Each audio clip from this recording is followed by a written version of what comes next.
कहा जाता है कि जितना गुड़ डालोगे उतना ही चाय मीठा होगा। पॉइंट ये नहीं है कि इस इंडस्ट्री में, इस जिम की इंडस्ट्री में मुझे बहुत पैसे कमाने हैं आपसे, या फिर मैं 4 जिम मुझे बेचना है और 4 जिम बेचने के बाद मैं चाहूंगा कि 5वां जिम तो मुझे बेचना नहीं है, मेरा तो काम हो गया। हमारे खर्चे बहुत हैं, इस वजह से हमें कॉम्पिटिटिव प्राइस देना पड़ता है। और अगर आप बोलते हो कि आपके रेट बहुत महंगे हैं तो आप डिटेल्ड में डिस्कशन करो मेरे साथ। हमारे वीडियोस को देखो, हमारे मशीनों को देखो, हमारे पाउडर कोटिंग के तरीके को देखो, हमारे चीजों को देखो। उसमें आपको क्या होता है, उसमें आपको यह होता है कि मैं सारी चीजें जो है ना आपको ओपन करके दिखाता हूं। लाइक पाइप हमने कौन सा यूज किया है। अब पाइप हमने 100/50 का यूज किया है, अपोलो का, प्रॉपर 3.2 mm थिकनेस का। एक तो यहां पर डिफरेंस आ गया। ऊपर से वो पाइप अगर मैं HR में यूज कर दूं तो वो 4 रुपए, 5 रुपए, 6 रुपए सस्ता हो जाएगा। वो पाइप हम CR में यूज करते हैं, क्योंकि कंपेयरिंग टू CR, HR पे पाउडर कोट करना दोनों में आसान है। मतलब ऐसा नहीं है कि दोनों में कोई प्रॉब्लम है, बट एक लाइफ लॉन्ग जो चलने वाली बात है, जो टेन्योर होता है पाउडर कोटिंग का, वो चलेगा CR पाइप में ज्यादा। तो एक तो पहला डिफरेंस ये हो गया, 10-12 रुपए का डिफरेंस यहां पे आ जाता है आपके पाइपों पे। ऊपर से CR पाइप आपको हमेशा हर जगह नहीं मिल सकता, वो आपको ऑर्डर बेसिस पे बनवाना पड़ता है। सेकंड, जो वेल्डिंग करने का तरीका है हमारा, वेल्डिंग जो हम करते हैं बिल्कुल इंपोर्टेड की तरह करते हैं। थर्ड, अगर हमें कुछ बुश बनाना है, लाइक किसी मशीन को बुश अंदर से डालना है और किसी मशीन के अंदर सीधा हमें बुश को डाल के, और बुश चाहते हैं कि हम बुश पे ही सारा काम को कर दें, हमें बेरिंग नहीं डालनी है, होलो नहीं डालने, तो हम बुश जो बनाते हैं वो बनाते हैं सीमलेस पाइप में। अब सीमलेस पाइप में आपको बताता हूं क्या होता है। डिस्प्ले में आपको दिख रहा होगा सीमलेस पाइप किस तरीके का होता है। सीमलेस पाइप एक ऐसा पाइप होता है, लोहे का बहुत बड़े बड़े रोल होते हैं, लंबे लंबे रोल होते हैं, उसके बीच में होलो रहता है, और उसको अपने डाया के हिसाब से, उसमें बेरिंग के हिसाब से हमें खराद पे, लाइक लेथ मशीन पे हमें जॉब करके उसमें फिनिशिंग देना पड़ता है। तो क्या होता है कि प्लास्टिक, जब सपोज करो कि एक ग्लास है, अब मुझे इस ग्लास में यहाँ पे बेरिंग लगाना है, तो मुझे यहाँ पे ग्लास में अगर बेरिंग लगाना है तो मैं इसमें क्या करूंगा, प्लास्टिक का वो चीजें लगाऊंगा और उसके ऊपर बेरिंग छोटा सा ठोक दूंगा। लेकिन सोचो कि ये लोहे का पूरा है, सॉलिड पाइप है। अब मुझे इसमें बेरिंग लगाने हैं, तो बेरिंग लगाने के लिए मैं क्या करूंगा, इसमें मैं टर्न करूंगा, और टर्न उतना ही करूंगा जितने में मेरा बेरिंग इसमें अंदर चला जाए। तो टर्निंग करने का भी खर्चा हमारे ऊपर आएगा, क्योंकि इसकी लाइफ बहुत ज्यादा है। पाइप में अगर मैं बना दूं तो पाइप 1 महीना, 2 महीना, 3 महीने के बाद वो क्या होता है कि ढीला हो जाएगा। करेक्ट। तो पॉइंट क्या है सर, क्वालिटी अच्छा देना, स्टैंडर्ड को मेंटेन रखना, पहला। दूसरा डिफरेंस मैंने आपको बताया। तीसरा डिफरेंस, जो भी मेरे बेरिंग्स होती हैं मशीनों के अंदर, पहले तो मैं इंपोर्टेड बेरिंग यूज करता हूं और बिल्कुल ओरिजिनल बेरिंग यूज करता हूं, न्यू बेरिंग यूज करता हूं। आप आओगे हमारे पास से चेक करोगे, अलग अलग ब्रांड्स के, बढ़िया ब्रांड्स के इंपोर्टेड बेरिंग में यूज करता हूं। कोई भी चाइनीज बेरिंग यूज नहीं करते, सारा इंपोर्टेड। मैं ब्रांड आपके सामने नहीं बता रहा हूं, बट आप जब आओगे तो आप देखोगे। इसके बाद होगी बेरिंग की बात। नेक्स्ट सर, अगर हम बात करें कि पाउडर कोटिंग का जो लोगों का और नॉर्मल लोगों का भट्टी होता है, वो होता है डोसा बर्नर वाला भट्टी। उसमें क्या होता है कि एक भट्टी है, जैसे सपोज करें कि एक भट्टी है, एक भट्टी में डोसे वाला जैसे रहता है कि डोसे का बर्नर जैसे आपने देखा होगा कि इतनी लंबी लाइन उसमें जलती रहती है, वो वाला हम भट्टी नहीं, हम एयर फ्लो से मेंटेन करते हैं टेम्परेचर को। तो जहां पे हमारे भट्टी को पकने में 2.5 घंटे लगते हैं, वहीं उनके भट्टी को 200 डिग्री टेम्परेचर जाने में, क्योंकि दोनों का पाउडर 200 या 220 तक पकता है, उनके भट्टी को पकने में 1 घंटा लगता है। तो वहां से उनका कॉस्टिंग कम हो जाता है। सेकंड चीज, जो हमारा इंफ्रास्ट्रक्चर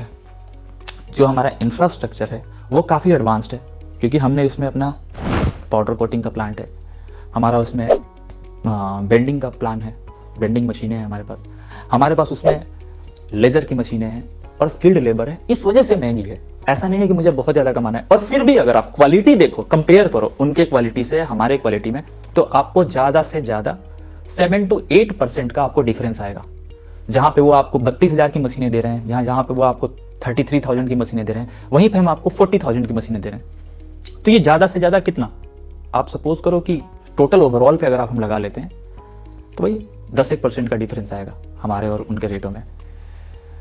इसके बाद सारी चीजें हमारे, क्योंकि हमारा जो स्टैंडर्ड है वो थोड़ा अलग काम करने का है, तो उसमें आपको हर चीज़ों की गारंटी दी जाती है। आफ्टर सेल सर्विस भी है।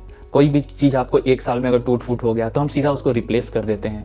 इसके बाद आपको अगर कोई भी प्रॉब्लम होता है तो हम अपना बंदा भेजते हैं, वहाँ पे जाने के बाद वो प्रॉब्लम्स को दूर करता है। Like end to end solution हमें देना होता है। इस वजह से सर ऐसा नहीं है कि हम बहुत ज़्यादा कमाना चाहते हैं, बट ये है कि कंपनी का वैल्यूएशन और कंपनी का रेपुटेशन को मैनेज करने के लिए हमें यह काम करना पड़ता है। तो पॉइंट यहाँ पे ये आता है कि मार्केट में बहुत सारी कंपनियां, लाइक बहुत सारे लोग मैन्युफैक्चरिंग कर रहे हैं इस जिम इक्विपमेंट्स की लाइन में, हम क्या उनसे अलग कर रहे हैं? इट्स अ गुड क्वेश्चन, क्योंकि लोग हमसे ये इसलिए पूछते हैं, इसमें रेट की भी बातें आ जाती हैं। तो पहला जो सबसे मेन डिफरेंस है सर, वो है स्किल्ड लेबर। लेबर हमारी स्किल्ड होती है। फर्स्ट, हमारी लेबर सस्ती नहीं होती है। उनको 15 साल 20 साल का एटलीस्ट नॉलेज है इस जिम की इंडस्ट्री में सर्व करते हुए, उनको 15 से 20 साल हो गए हैं। तो वो उन्हें पता है एक्चुअली। एक तो क्या होता है कि एक हम नया फ्रेम बना लें, नया मशीन बना लें और उसको रोबोट से काम कर दें। हमारे पास पाउडर कोटिंग का अपना प्लांट है, हमारे पास बेंडिंग मशीन अपनी है, लेजर की मशीनें अपनी हैं, फिर भी हमने स्किल्ड लेबर रखे हैं जो हमारे मॉनिटर करते हैं कि हाँ ये मशीन प्रॉपर है या नहीं है। इसके बाद हम फ्रेम बनाते हैं। जो भी हम फ्रेम बनाते हैं उस फ्रेम का एक झिक बनाते हैं। इट मीन्स कि एक प्रोटोटाइप बनाने का पर्पस हमारा ये होता है कि उसमें क्या होता है कि उसमें रखने के बाद आपको क्वालिटी वही मिलेगी जो एक पहले मशीन की मिलेगी, वही बायोमैकेनिक्स एक 100 मशीन की मिलेगी। तो हम अपने रिसर्च में बहुत टाइम लगाते हैं। तो बाकी मैन्युफैक्चरिंग कंपनी से हम इसलिए अलग हैं क्योंकि हमारे पास एक प्रॉपर प्रोटोटाइप है, हमारे पास लेजर है, हमारे पास बेंडिंग मशीन है, हमारे पास पाउडर कोटिंग का प्लांट है, हमारे पास सीट बनाने का बिल्कुल नया तरीका है, नट बोल्ट हम नया तरीके से यूज करते हैं, एसेसरीज सारी इंपोर्टेड यूज होती हैं, और भी बहुत सारी चीजें हैं। हमने ऑटोकैड पे हर मशीन का ड्राइंग बनाया हुआ है।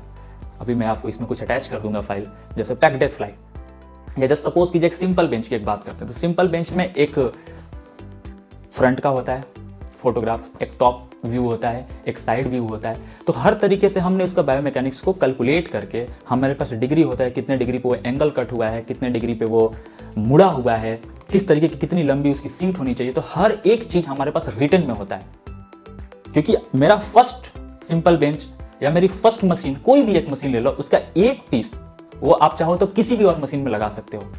तो this is the main difference कि हम दूसरे से अलग है। सेकंड, इसलिए हम और अलग हैं क्योंकि हमने अपने इन्वेंट्री को मैनेज किया है। हमारे पास 10 मशीन है जिम की, आई मीन 10 पूरा सेटअप हमारे पास हमेशा तैयार होता है।